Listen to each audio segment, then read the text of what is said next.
तो first year की physics का चैप्टर नंबर 1 जो कि न्यू सिलेबस है 2025 का, आज हम उसको स्टार्ट करने लगे हैं।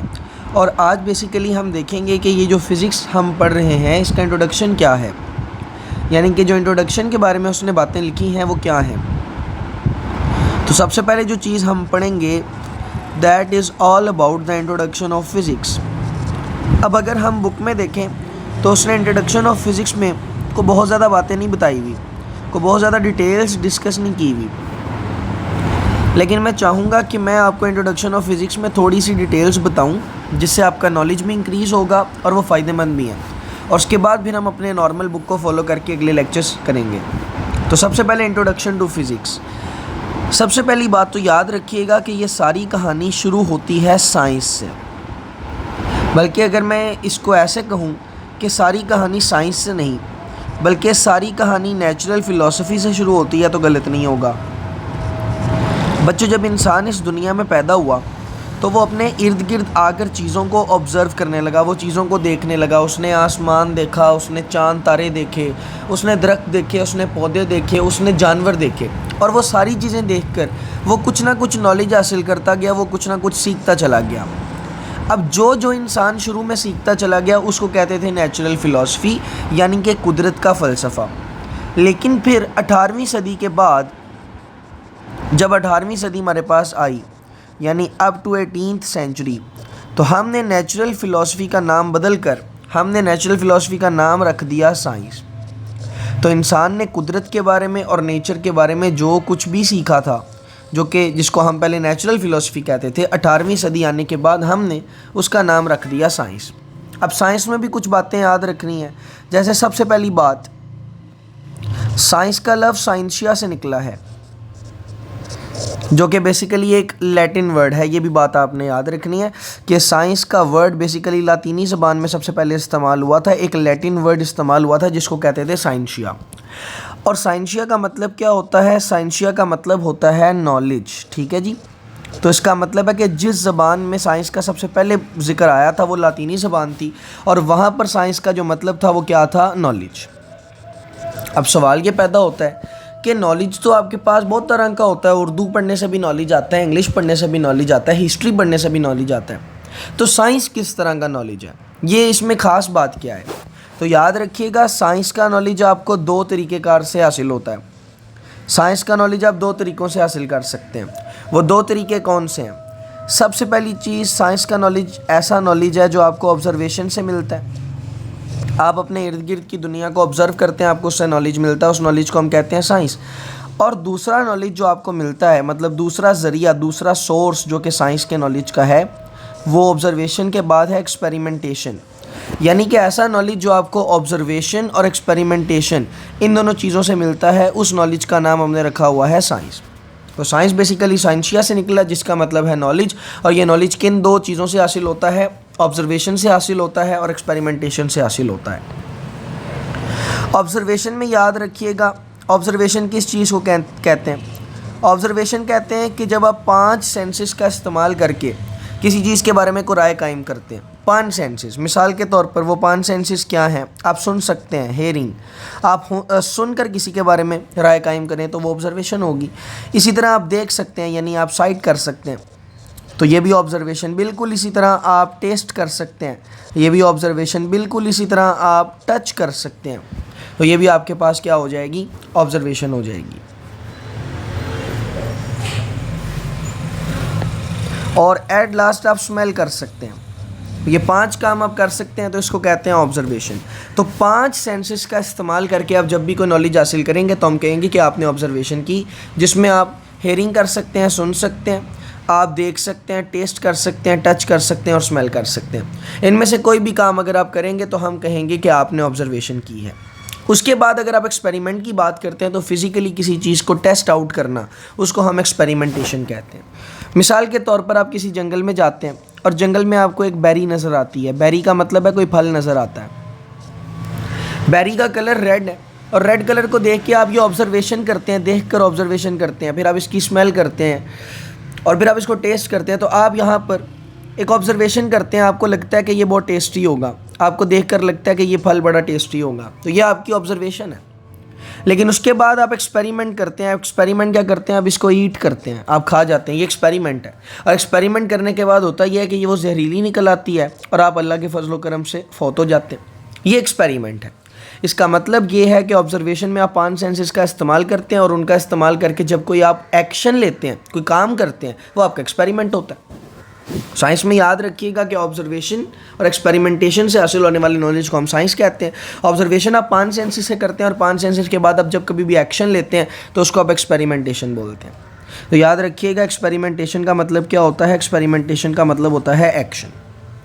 तो इन दोनों चीज़ों से हासिल होने वाले नॉलेज का नाम बच्चों हमने क्या रख दिया है? इसका नाम हमने रख दिया है साइंस। ये 2 चीज़ें हैं जिनसे साइंस का नॉलेज हासिल होता है। अब वक्त के साथ साथ इंसान साइंस को सीखता चला गया, तो जिससे इंसान का साइंस का नॉलेज भी इंक्रीज़ होने लग गया। अब चूँकि इंसान की साइंस का नॉलेज इंक्रीज़ होने लग गया तो उसको एक किताब में पढ़ना पॉसिबल नहीं रहा। तो हमने क्या किया कि हमने इस साइंस की फ़र्दर ब्रांचेस डेवलप कर ली। हमने साइंस को फ़र्दर कई ब्रांचेस में बांट दिया। अब वो ब्रांचेस क्या क्या थी? हमने साइंस को फिज़िक्स में बांट दिया, हमने साइंस को बायोलॉजी में बांट दिया। ये हमने ब्रांचेस बना दी साइंस की। हमने साइंस को केमिस्ट्री में बांट दिया, ये भी हमने साइंस की ब्रांच बना दी। बिल्कुल इसी तरह हमने साइंस को जियोग्राफी में बांट दिया और भी हज़ारों करोड़ों ब्रांचेस हमने बना ली। हज़ारों ब्रांचेस हैं आप साइंस की। तो ये हमने क्या किया कि हमने नॉलेज बढ़ने के बाद साइंस की ब्रांचेस बना ली। अब सारी बात अगर हम एक दफ़ा फिर से रिपीट करें तो वो कुछ ऐसे थी कि इंसान ने जब नॉलेज हासिल करना शुरू किया तो वो जो नॉलेज हासिल करता गया उसका नाम हमने नेचुरल फ़िलासफ़ी रखा। नेचुरल फ़िलासफ़ी में 18वीं सदी के बाद हम उसको साइंस कहने लग गए। साइंस का लफ्ज़ लातीनी लैंग्वेज से निकला, वहाँ पर इसको साइंसिया कहते थे और उसका मतलब नॉलेज था।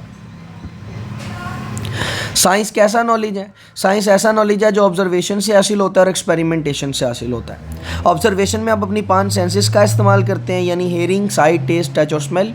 और एक्सपेरिमेंटेशन में आप एक्शन करते हैं। जैसे जैसे वक्त गुजरा साइंस का नॉलेज बढ़ गया, जिस वजह से हमने साइंस की ब्रांचेस बना ली, यानी कि फ़िज़िक्स, बायोलॉजी, केमिस्ट्री और जियोग्राफी। ये हमने साइंस की ब्रांचेस बना ली। आई होप सो कि आपको यहाँ तक मेरी सारी बातें समझ में आ गई होंगी। अब याद रख लीजिएगा कि हमारे पास ब्रॉडली अगर हम डिफ़ाइन करें, ब्रॉडली, बिल्कुल ब्रॉडली, तो हमने तब साइंस की बेसिकली 2 ही ब्रांचेस बनाई थी, जिससे अब आगे बहुत सारी ब्रांचेस अब बन चुकी हैं, जिनके नाम मैंने उनमें से चंद के नाम आपके सामने लिखे। तो बेसिकली हमने साइंस की 2 ब्रांचेस डेवलप की थी। अब वो साइंस की 2 ब्रांचेस क्या थी? तो बच्चों साइंस की एक ब्रांच का नाम हमने रखा था बायोलॉजिकल साइंस, यानी साइंस की इस ब्रांच में हम सिर्फ़ और सिर्फ ज़िंदा चीज़ों के बारे में पढ़ेंगे, जैसे कि बायोलॉजी, ज़ूओलॉजी वगैरह वगैरह। और दूसरी साइंस का नाम बच्चों हमने रखा था फिज़िकल साइंस, और इसमें हम नॉन लिविंग थिंग्स के बारे में पढ़ेंगे, जैसे कि पंखे, stars, planets and so on and so fourth. तो ये बात आपने याद रखनी है कि हमने साइंस को पहले ब्रॉडली 2 ब्रांचेस में डिवाइड किया था। एक बायोलॉजिकल थी और दूसरी हमारे पास फिज़िकल थी, और उसके बाद फिर हमने साइंस को बहुत सारी ब्रांचेस में बांट दिया, जैसे कि physics, biology, chemistry, geography and so on and so fourth. I hope so कि यहाँ तक आपको हिस्ट्री समझ में आ गई होगी। अब हम बात करते हैं फ़िज़िक्स के ऊपर कि फ़िज़िक्स क्या होती है, क्योंकि साइंस के ऊपर तो बात हम कर चुके हैं। तो अब हम देखेंगे कि basically what is physics actually. अब फिज़िक्स के अंदर भी कुछ हिस्ट्री है, मैं चाहता हूँ कि आप वो हिस्ट्री जानें अच्छे से, आपको पता लगे कि फ़िज़िक्स में क्या क्या बातें हैं।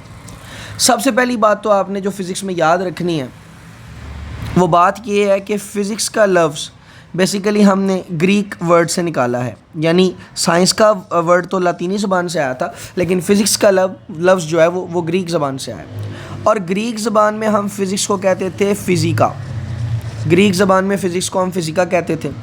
और ग्रीक ज़बान में फ़िज़िका का मतलब बच्चों होता था नॉलेज, ग्रीक ज़बान में फ़िज़िक्स का मतलब होता था नेचर। तो ये हमारे पास आ गई नेचर। इसका मतलब है फ़िज़िक्स क्या है? It is the study of nature. ये इसका मतलब याद रख लीजिएगा कि ग्रीक ज़बान में फ़िज़िक्स को हम कहते थे नेचर और साइंस को हम कहते थे नॉलेज। नाउ अगर हम फॉरवर्ड मूव करें और हम ये जानना चाहें कि फ़िज़िक्स बेसिकली होती क्या है, तो सबसे पहली बात तो मैं अगर फ़िज़िक्स में कुछ कहना चाहूँगा तो मैं वो कहूँगा कि physics is basically a branch of science. Physics science की ब्रांच है, ये सबसे पहली बात। दूसरी बात, इसका ताल्लुक़ किसके साथ है, ये स्टडी किस चीज़ को करती है? तो कुल मिला के 3 चीज़ें हैं बच्चों जिसको फ़िज़िक्स स्टडी करती है। फ़िज़िक्स में हम कुल मिला के 3 चीज़ों को स्टडी करते हैं। अब वो 3 चीज़ें क्या हैं, उनमें सबसे पहली बात आपने याद रखनी है, फिज़िक्स में हम सारी की सारी बात करते हैं मैटर के बारे में, फिज़िक्स में हम सारी की सारी बात करते हैं एनर्जी के बारे में, और फिज़िक्स के अंदर हम सारी की सारी बात करते हैं about the relationship between matter and energy. तो हम मैटर और एनर्जी के दरमियान रिलेशनशिप बनाते हैं यहाँ पर। तो ये बात आपने याद रखनी है कि फ़िज़िक्स क्या है। फ़िज़िक्स ऐसी साइंस की ब्रांच है, physics is such a branch of science जिसके अंदर हम कुल मिला के 3 चीज़ें पढ़ते हैं। हम मैटर के बारे में पढ़ते हैं, एनर्जी के बारे में पढ़ते हैं, और relationship between matter and energy के बारे में पढ़ते हैं। सबसे पहली बात, मैटर क्या होता है बेटा? 2 चीज़ें हैं, अगर किसी भी बॉडी में वो 2 चीज़ें आ जाएँ तो वो बॉडी मैटर बन जाती है आपके पास। सबसे पहली बात, बॉडी के पास मैस होना चाहिए, और दूसरी बात, बॉडी जगह घेरती हो, स्पेस। ये 2 चीज़ें अगर किसी भी बॉडी में आ जाए तो हम कहते हैं वो मैटर है। बॉडी के पास मैस होना चाहिए और बॉडी जगह घेरती हो। मिसाल के तौर पर लेट्स से कि ये मेरे पास एक बॉक्स है, दिस इज़ अ बॉक्स। अब अगर आपके पास ये बॉक्स है तो बड़ी अंडरस्टूड सी बात है कि इस बॉक्स का मैस भी होगा, और अगर मैं इस बॉक्स को किसी जगह पर रखूँगा तो बड़ी सिंपल सी बात है कि ये बॉक्स उस जगह पर स्पेस भी घेरने वाला है, जगह भी घेरने वाला है। इसका मतलब है कि इस बॉक्स के पास मैस भी है और ये बॉक्स स्पेस भी घेरता है। तो ये बॉक्स क्या हो जाएगा? ये बॉक्स कहलाएगा मैटर। ये बॉक्स अब मैटर बन चुका है। क्यों? क्योंकि इसके पास मैस भी है और इसके पास स्पेस भी है। ये बात आपने याद रखनी है। और मैटर हमारे पास कुल मिला के होता कितनी तरह का है? तो 4 तरह का मैटर होता है। ये भी बात आपने याद रखनी है। मैटर 4 तरह का होता है हमारे पास। वो 4 तरह का मैटर कौन सा होता है वो आप सब जानते हैं, आप छोटी क्लासेस में पढ़ कर आए हैं। मैटर आपके पास होता है सॉलिड, मैटर आपके पास होता है लिक्विड, मैटर आपके पास होता है गैस, और मैटर आपके पास होता है प्लाज्मा। अब बहरहाल इसकी और भी बहुत सारी स्टेट्स आ चुकी हैं, लेकिन अभी भी बेसिकली हम 4 स्टेट्स को डिस्कस करते हैं आपके लेवल के ऊपर। बाकी स्टेट्स फिर आप हाई एनर्जी फिजिक्स में जाकर पढ़ेंगे, लेकिन अभी के लिए यहाँ पर बस याद रखिएगा कि मैटर की 4 स्टेट्स हैं, यानी फिजिक्स का ताल्लुक मैटर के साथ है सबसे पहली बात। और मैटर में हमारे पास चारों चीज़ें आती हैं, सॉलिड, लिक्विड, गैस और प्लाज्मा। दूसरी बात यह कि मैटर का ताल्लुक किसके साथ है? तो मैटर का ताल्लुक एनर्जी के साथ है। मैटर का ताल्लुक एनर्जी के साथ है। अब एनर्जी क्या है? एनर्जी में अब कुछ बातें हमने याद रखनी है। पहली ट्रिक तो जो मैं बच्चों को अक्सर बताता हूँ वो ये कि जो चीज़ मैटर नहीं होती वो एनर्जी होती है। मिसाल के तौर पर आप स्पीकर ऑन करें, आपको साउंड सुनाई देने लगेगा। अब साउंड के पास ना तो मैस होता है और ना जगह होती है, क्योंकि साउंड का वज़न नहीं होता ना, बिल्कुल भी साउंड का कोई मैस नहीं होता। यानी साउंड के पास ना ही मैस होता है ना ये जगह घेरता है। It doesn't have a mass, it doesn't occupy space. ना तो ये मैस रखता है ना ये जगह घेरता है। तो ये फिर आपके पास क्या होगा? मैटर तो नहीं होगा, क्योंकि मैटर तब होता है जब मैस होता है और स्पेस होती है। लेकिन अब इसके बाद दोनों नहीं है, तो इसका मतलब है अब ये क्या होगी? अब ये एनर्जी होगी। बिल्कुल इसी तरह अगर मैं लाइट की बात करूँ तो लाइट के पास भी मैस नहीं होता और जगह भी नहीं घेरती वो, तो लाइट भी आपके पास क्या हो जाएगी? एनर्जी हो जाएगी। तो हर वो चीज़ जो मैटर नहीं है वो एनर्जी होती है। पहली बात तो ये आसान ट्रिक मैं बच्चों को बताता हूँ फ़र्क याद रखने के लिए, कि हर वो चीज़ जिसमें आपके पास मैस भी नहीं है और जगह भी नहीं घेरती है वो आपके पास क्या होती है? वो एनर्जी होती है। तो ये बात तो आपने याद रखनी है सबसे पहले। अगली बात जो आपने याद रखनी है वो ये कि एनर्जी जो है ना, कोई भी एनर्जी ये करती क्या है? It causes change in system. Energy basically कोई भी ऐसी एजेंसी होती है जो सिस्टम में चेंज कॉज करती। मिसाल के तौर पर इमेजिन करें कि मेरे पास इस जगह पर एक कमरा है, रूम है, ठीक है। अभी इस रूम में मैंने कोई लाइट नहीं जलाई हुई, तो इस रूम में कोई लाइट नहीं है, इसका मतलब है ये रूम डार्क होगा। रोशनी नहीं है ना इसमें, तो रूम डार्क है। अभी रूम डार्क है, लेकिन अगर मैं इसमें लाइट ऑन कर देता हूँ, लेट्स से कि इस मकाम के ऊपर मेरे पास कोई लाइट लगी हुई है, कोई बल्ब लगा हुआ है। अभी ये ऑफ था तो ये डार्क था। जब ये बल्ब ऑफ था तो कमरा हमारा डार्क था। क्यों डार्क था? क्योंकि एनर्जी नहीं थी ना, लाइट एनर्जी आ नहीं रही थी। अच्छा, अगर आप इसको ऑन कर दें तो ऑन करेंगे तो कमरा डार्क नहीं रहेगा, बल्कि कमरा चेंज हो जाएगा, कमरे की सिस्टम की पोजीशन या सिस्टम के अंदर चेंज आ जाएगा। अब वो लाइट से डार्क से क्या बन जाएगा? वो लाइट बन जाएगा, रोशन हो जाएगा कमरा। ठीक है जी। ऑफ से ऑन किया तो आपके पास डार्क से लाइट होगी। इसका मतलब ये है कि ऐसा करने से आपके सिस्टम में लाइट एनर्जी पैदा हुई, और लाइट एनर्जी ने किया क्या? उसने आपके सिस्टम में चेंज पैदा कर दिया। तो बेसिकली जो मैंने आपको एनर्जी के बारे में बताया कि एनर्जी क्या होती है, तो एनर्जी ऐसी चीज़ होती है which causes the change in a system, जो सिस्टम में चेंज पैदा करती है। तो फिज़िक्स में हम 2 बातें पढ़ते हैं। सबसे पहली बात हम ये पढ़ते हैं कि मैटर क्या होता है, और दूसरी बात हम ये पढ़ते हैं कि एनर्जी क्या होती है। ये बातें बस आपने भूलनी नहीं है, इनको याद रखना है। तीसरी चीज़ जो आपके पास है वो है relationship between matter and energy, यानी मैटर और एनर्जी का आपस में क्या रिलेशनशिप है। अब इस रिलेशनशिप का मतलब पहले समझ लीजिएगा, फिर आपको अगली बात समझ में आएगी।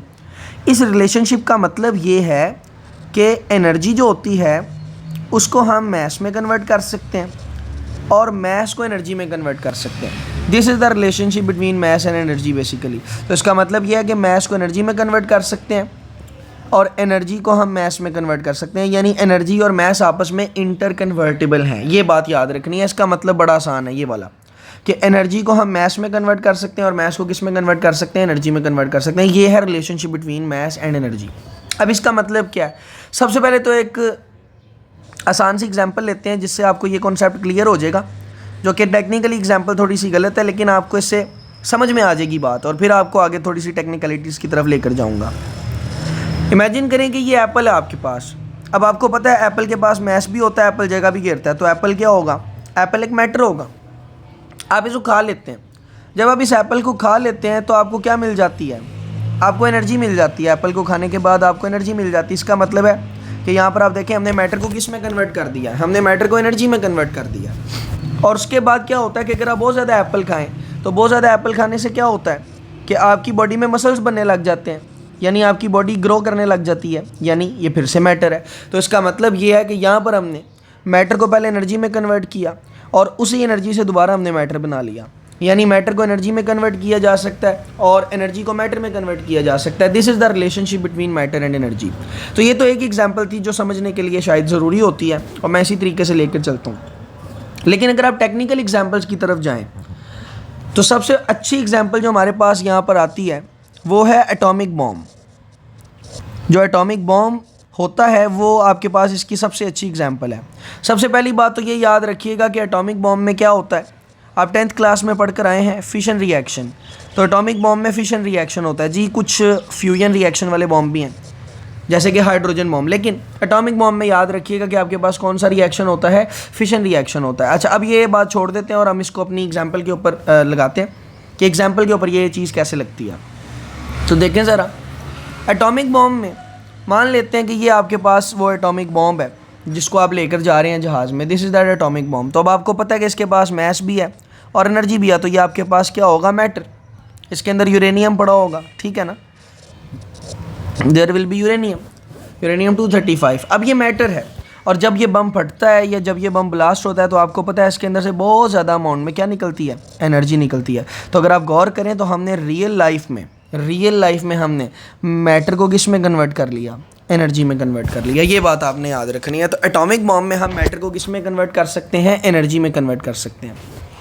इसकी एक और मिसाल जो हो सकती है, क्योंकि आपकी बुक में सारी बात है, ये सारी डिस्कशन लिखी ही नहीं है लेकिन ये फिज़िक्स को समझने के लिए ज़रूरी है, तो वो है कंबशन। जब भी कोई चीज़ जलती है, आप लोगों ने 10th क्लास की केमिस्ट्री में I think so combustion reaction के बारे में पढ़ा होगा। कोई भी चीज़ जब जलती है, अब क्या होता है कि लेट्स से कि हमारे पास यहाँ पर कुछ लकड़ियाँ हैं, मान लेते हैं कि ये हमारे पास कुछ वुड्स हैं, कुछ लकड़ियाँ हमारे पास, ठीक है जी, और आप इनको आग लगा देते हैं। जब आप इनको आग लगाते हैं, फायर लगाते हैं, फ़िलहाल देखें ना कि ये लकड़ियाँ हैं, इनके अंदर मैस भी होगा और जगह भी गिरती होंगी, तो फ़िलहाल तो ये मैटर है। लेकिन जब आप इनको आग लगाते हैं तो आग लगाने से क्या होता है कि इनमें से हीट निकलती है, और हीट आपको पता है क्या है, हीट एक एनर्जी है। तो यहाँ पर भी देखें हमने क्या किया, हमने मैटर को किस में कन्वर्ट कर लिया, एनर्जी में कन्वर्ट कर लिया। तो ये बात याद रखिएगा कि यहाँ पर भी हमने मैटर को एनर्जी में कन्वर्ट किया। तो ये है relationship between matter and energy. ये मैं इस चीज़ की आपको तब से एक्सप्लेनेशन दे रहा हूँ। अब जब मैं ये बातें बता देता हूँ तो बच्चे मेरे से सवाल करते हैं कि सर रियल लाइफ में तो देखें कि मैटर ही एनर्जी में कन्वर्ट हो रहा है। ये देखें यहाँ पर भी मैटर किस में कन्वर्ट हुआ, एनर्जी में, और यहाँ पर भी देखें आपने मैटर को किस में कन्वर्ट किया, एनर्जी में कन्वर्ट किया। क्या कभी एनर्जी भी मैटर में कन्वर्ट होती है? तो उसका आंसर है जी हाँ, एनर्जी भी मैटर में कन्वर्ट होती है, और उस कन्वर्जन को हम कहते हैं पेयर प्रोडक्शन। जब एनर्जी आपकी मैटर में कन्वर्ट होती है उसको हम क्या कहते हैं, उसको हम कहते हैं पेयर प्रोडक्शन। इसको आप सेकेंड ईयर में इंशाल्लाह जाकर पढ़ेंगे। आई होप सो कि न्यू सिलेबस में जो आखिरी चैप्टर है उसमें इसका कोई जिक्र ज़रूर होगा। लेकिन बहरहाल पेयर प्रोडक्शन ये आपके पास होता है। अब ये पेयर प्रोडक्शन क्या होती है? पेयर प्रोडक्शन में याद रखिएगा कि आपके पास दो फोटॉन्स आते हैं। एक फोटोन ये है इसको गैमा रे फोटोन कहते हैं। अब आपको पता है फोटोन आपके पास क्या होती है, फोटोन आपके पास एनर्जी होती है और एक फोटोन आपके पास ये है, ये भी गैमा रे फोटोन है। तो ये एनर्जी है आपके पास बेसिकली, ये जो मैंने फोटोन्स आपके पास बनाए हैं ये फोटोन्स बेसिकली क्या है, एनर्जी। और जब ये फोटोन्स इस पॉइंट पर टकराते हैं दोनों, तो यहाँ पर आपके पास एक इलेक्ट्रॉन डेवलप हो जाता है, दिस इज़ एन इलेक्ट्रॉन, और उसके साथ एक पॉजिट्रॉन डेवलप हो जाता है, प्रोटॉन नहीं पॉजिट्रॉन, होता है इलेक्ट्रॉन ही है, उसके ऊपर पॉजिटिव चार्ज होता है। अब आपको पता है इलेक्ट्रॉन के पास तो मैस भी होता है, जगह भी घेरता है, और पॉजिट्रॉन भी एक पार्टिकल है, मतलब इसके पास भी मैस होता है और ये जगह भी घेरता है। तो इसका मतलब है कि यहाँ पर हमने एनर्जी से क्या डेवलप कर लिया, मैटर। तो हर जगह पर मैटर एनर्जी में कन्वर्ट नहीं होता, बल्कि कुछ जगह पर एनर्जी से फिर हम क्या डेवलप कर लेते हैं, मैटर डेवलप कर लेते हैं। ये बात आपने भूलनी नहीं है कि यहाँ पर हमने एनर्जी से क्या डेवलप कर लिया है, मैटर डेवलप कर लिया। तो इससे पहले मैंने जितनी भी एग्जांपल्स आपको बताई थी उसमें हम मैटर से एनर्जी डेवलप कर रहे थे, लेकिन यहाँ पर हमने एनर्जी से क्या डेवलप कर लिया है, मैटर डेवलप कर लिया। तो फिजिक्स में ये बातें आपने याद रखनी है। ये फिजिक्स आपके पास क्या है, it is a study of nature. इसमें 3 चीज़ें पढ़ते हैं। इसमें हम जो चीज़ें पढ़ते हैं उसमें हमारे पास आता है मैटर, हमारे पास आती है एनर्जी, और हमारे पास आता है relationship between matter and energy. Matter क्या होता है, कोई भी बॉडी मैस और जगह घेरे तो उसको मैटर कहते हैं। एनर्जी किसी भी ऐसी चीज़ को कहते हैं which causes change in a system, ठीक है। और रिलेशनशिप का मतलब क्या है कि एनर्जी को मैस में कन्वर्ट किया जा सकता है एंड मैस को एनर्जी में कन्वर्ट किया जा सकता है। और यहाँ पर हमने इसकी सारी एग्जांपल डिस्कस की। आई होप सो कि आपको यहाँ तक मेरी सारी बातें समझ में आ गई होंगी। अब हम टेक्स्ट बुक के ऊपर चलते हैं और सिर्फ इंट्रोडक्शन वाले पैराग्राफ को देखते हैं कि बुक वाला आपका इंट्रोडक्शन वाले पैराग्राफ आप सबसे पहली लाइन कहता है physics is the most fundamental branch of physical sciences, यानी फिजिक्स आपके पास फिजिकल साइंसेस की सबसे फंडामेंटल ब्रांच है। ये फिजिकल साइंसेस का लफ्ज़ यहाँ पर इंपॉर्टेंट है क्योंकि मैंने आपको बताया था कि हमने फिजिक्स को 2 ब्रांचेस में तकसीम किया है, बायोलॉजिकल साइंस और फिजिकल साइंस। और फिजिकल साइंस में से एक ब्रांच ऑफ साइंस हमारे पास क्या है, physics. It provides the basic principles and laws which help to understand the mysteries of other branches of science such as astronomy, chemistry, geology, biology and health sciences। इसका मतलब है कि physics का इस्तेमाल करके हम इन ब्रांचेस को भी समझ सकते हैं। जैसे कि आपको पता है एस्ट्रोनॉमी को समझने के लिए हमने क्या किया, हमने इसमें फ़िज़िक्स को इंटीग्रेट किया और हमारे पास एक नई ब्रांच बन गई जिसको कहते हैं एस्ट्रोफिज़िक्स, जिसका इस्तेमाल करके आज हम ब्लैक होल्स एंड स्टार्स वगैरह को पढ़ रहे हैं। केमिस्ट्री में भी आपको पता है फिज़िक्स का काफ़ी ज़्यादा रोल होता है और इसी वजह से फ़िज़िक्स की एक ब्रांच भी है, केमिस्ट्री की एक ब्रांच भी है पूरी जो सिर्फ और सिर्फ फिज़िक्स के कॉन्सेप्ट के साथ डील करती है, जिसको हम फिज़िकल केमिस्ट्री कहते हैं। जियोलॉजी यानी जियोग्राफी, इसमें भी फ़िज़िक्स का ताल्लुक है। बायोलॉजी में भी जो आपके डॉक्टर और फिजियोथेरापिस्ट होते हैं वो बायोफिज़िक्स पढ़ते हैं, यानी कौन सा मसल और कौन सी हड्डी कैसे मूव करती है, दैट इज़ बायोफिज़िक्स। और हेल्थ साइंसेस, इन सब में जैसे कि हेल्थ साइंसेस में अल्ट्रासाउंड मशीन होती है आपके पास, तो सब फिज़िक्स की वजह से हैं। फिर कहता है जी the tools and techniques and the products of physics had transformed our dreams into realities. Physics ने हमारे ख्वाबों को रियलिटी बना दिया है। जैसे आज हम जहाज़ उड़ता देखते हैं तो ये तो कभी किसी का ख्वाब होता था इंसान का कि वो उड़ना चाहता था, लेकिन आज इंसान उड़ सकता है, हेलीकॉप्टर में उड़ सकता है। तो फिज़िक्स ने ख्वाबों को सच किया है।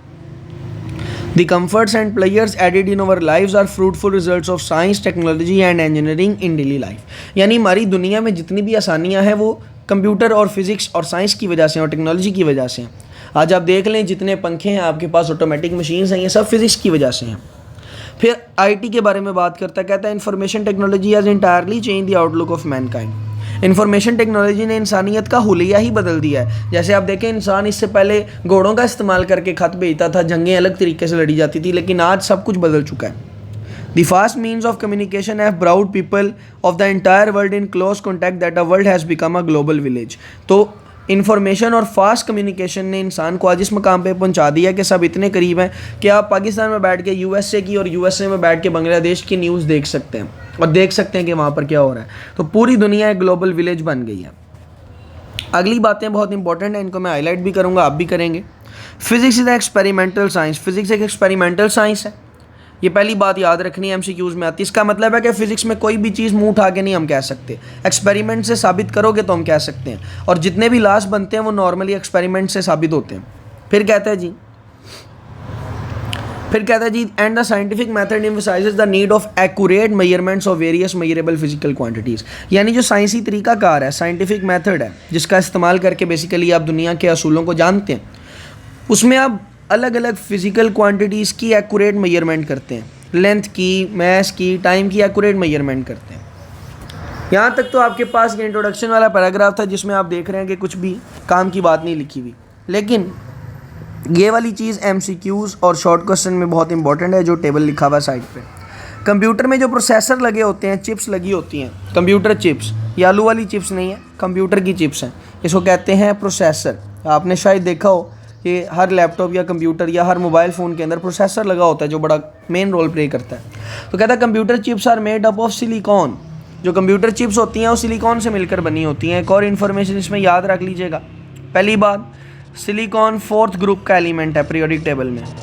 ये क्यों बता रहा हूँ, ये जब आप सेमीकंडक्टर्स वाला चैप्टर पढ़ेंगे may be in second year, तो आपको तब काम में आएगा। और दूसरी बात, सिलिकॉन में याद रखिएगा कि ये मेटल या नॉन मेटल नहीं है, बल्कि ये एक सेमीकंडक्टर है, कंडक्टर या इंसुलेटर नहीं है, बल्कि ये क्या है, इट इज़ अ सेमीकंडक्टर। ये बात भी याद रखनी है। अगली बात बड़ी इंपॉर्टेंट है, वो कहते हैं जी कंप्यूटर चिप्स को सिलिकॉन से बनाते हैं, यानी कंप्यूटर के प्रोसेसर सिलिकॉन से बनते हैं। और ये मिलता कहाँ से है, सैंड से। आपको याद होगा कि आप लोगों ने केमिस्ट्री में कभी ना कभी सैंड का फार्मूला पढ़ा होगा, और सैंड यानी रेत का फार्मूला होता है SiO2 यानी सिलिकॉन डाइऑक्साइड। तो सिलिकॉन डाइऑक्साइड में देखो ये आपके पास क्या है, दिस इज़ सिलिकॉन। तो सिलिकॉन बेसिकली आपको कहाँ से मिलता है, रेत से मिलता है। It is up to us whether we make a sand castle और अ कंप्यूटर। ये अब हम पर है कि हम ये रेत से कोई रेत का मीनार बनाएं, रेत का किला बनाएं जैसे लोग बीच पे जाके बनाते हैं, या फिर हम उससे कंप्यूटर बनाएं। ये अब हमारे ऊपर डिपेंडेंट है। तो कुछ इंटेलिजेंट लोग आए और उन्होंने ऐसे कंप्यूटर प्रोसेसर्स बनाए। तो बच्चों, ये हमारा आज का आर्टिकल था जिसमें हमने ब्रांचेस ऑफ फिज़िक्स और ब्रांचेस ऑफ